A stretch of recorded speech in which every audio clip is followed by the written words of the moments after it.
Welcome to this week's 2-minute tutorial. This session is an observation mythbuster. First and foremost, there is no observation grading. Ofsted are no longer giving individual lessons observed grades, and neither are we as part of our formal inspection cycle. Sessions observed within Lincoln College will be evaluated as meeting expectations or not. You can find the full observation policy on the intranet. It's also in the resource bank along with all the other handouts to support this tutorial. A common myth is observers are expecting to see a particular style of teaching. This is not true. The focus of observation is on learning and the extent to which learning is taking place. Ofsted clearly state in their Inspector's Handbook there is no preferred teaching method, and our observers share this opinion. As long as you can clearly demonstrate through effective assessment that your learners are progressing and there are opportunities for challenging and stretching, then this strategy is correct. Remember, the focus is on the extent to which learning is taking place, not your ability to put on a show. There is a body of evidence that supports active learning as an effective strategy to promote deep learning. However, there may be times when a more teacher-centered strategy or approach is also effective.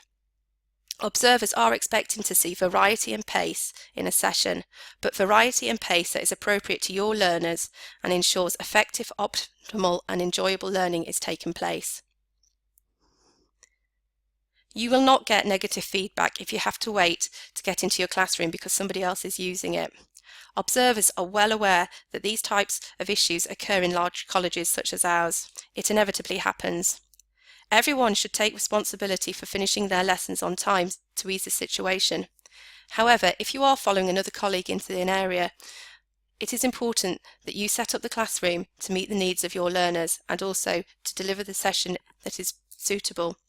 If you are planning group work and group activities, consider moving the tables around so it fits this purpose. Learners cannot work collaboratively sat in rows.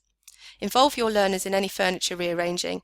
This will help to reduce the time it takes for you to sort out the classroom and maximise learning time. It also helps the learners take ownership and responsibility for their learning, and it can promote teamwork and communications.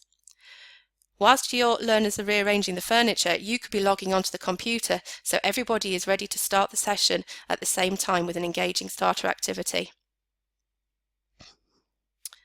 You do not need to explain your lesson plan and documentation in detail at the start of the lesson to the observer. Observers want to see a lesson that has an engaging prompt and active start. They don't want to have an impact on your lesson by distracting you from your practice. Give the observer your planning documentation at the start of the session, but you can talk about this at the end. There will be plenty of opportunities to discuss with the observer during the feedback. If there is any relevant important information you feel the observer should know, which is particularly important to the learners or any issues that might occur during the observation, you can do this at the start, but do this in a discreet, tactful way which has minimal impact on the lesson that you are delivering. For more information or for the handouts to support this tutorial, have a look in the resource bank in the staff area on Moodle. Thank you for your time. Please contact the Advanced Practitioner team via my email if you would like any more support.